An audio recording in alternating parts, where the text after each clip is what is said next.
Apparently Blackbeard's favorite drink was rum and gunpowder. Was gunpowder regularly consumed in the past? Was it dangerous? Did it add flavor? Is it still used today in food, drink? Title is sufficiently explanatory. Also, what other odd things people used to add to food and drink? Thank you for any answers. Edit, what the heck? I've achieved Reddit fame. I'll read through all your answers shortly, thanks guys. User Raging Ridge answers, was gunpowder regularly consumed?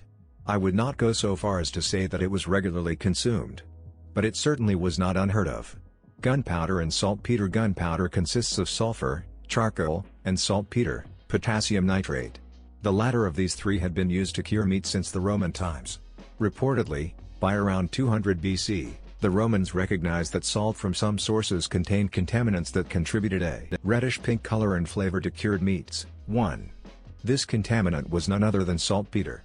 By the mid-17th century, saltpeter was widely used as a relatively available meat preservative. 2. At times gunpowder would be similarly used, on the basis of its saltpeter content. Rabbi Henry Cohen, writing in 1900, relates the tale of a U.S. military expedition to confront American Indians on the frontier, as they sought to oppose the expansion of the railway onto their lands. Following a brutal battle, the American garrison's supplies began to run low. Cohen explains that after 4 days under siege by the Indians, the meat began to get putrid, and it was sprinkled with gunpowder, in the hope that the saltpeter in the powder would aid in preserving the meat or make it a little less unpalatable. 3. Alas, it was not effective. Thus there was clearly widespread knowledge of the use of saltpeter as a preservative, and under extreme circumstances, gunpowder might be used as a source thereof. The link between gunpowder and rum with more relevance to Blackbeard's drink. The mixture of gunpowder and rum would have been fairly well known.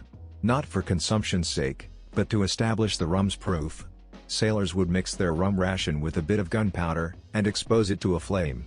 If the gunpowder caught, that was said to be 100% proof that it had not been watered down. 57.15 was the necessary alcohol by volume for it to catch. 4. That said, there's no indication sailors mixed the two for purposes other than this. Gunpowder and rum in Jamaica. However, the mixture of rum, gunpowder, and other substances does appear in various Caribbean rituals and religions, most notably in Jamaica. The ritual consumption of rum and gunpowder stems from Tacky's Rebellion of 1760. Erskine explains that Tacky's warriors prepared for war by mixing rum with gunpowder and grave dirt, adding a bit of blood from each participant, and subsequently sharing the drink amongst one another. 5. The ritual persisted past Tacky's Rebellion, and became a part of the Jamaican religion Obia. The ritual and other elements of the religion were passed like heirlooms between successive generations of freedom fighters. The drink marked the rebels' pledge of loyalty to one another and to their cause. 6. The tradition lasted at least until 1865, when Paul Bogle, a Baptist minister and one of Jamaica's national heroes, performed it as part of his own freedom movement. 6.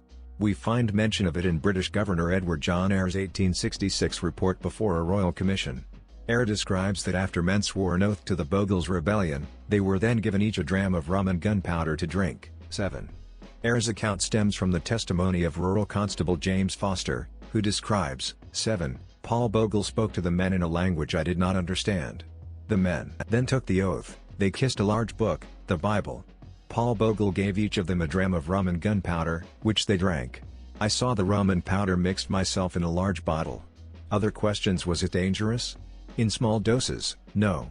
However, Thomas Trotter, a British naval physician from 1779 to 1802, comments on the occasional consumption of gunpowder by sailors for the purpose of feigning illness. 8. When at Plymouth in October last, a paper taken from a sailor was put into my hand by Dr. Mine of the Caden Hospital ship, from which it appeared that deception was become a complete and scientific system.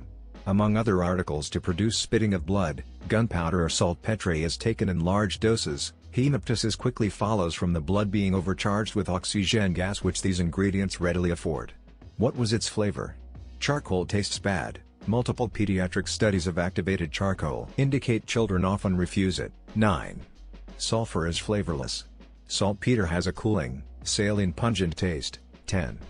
Thus, the combination of all three would not taste particularly good, but any flavor would likely be drowned out by the rum.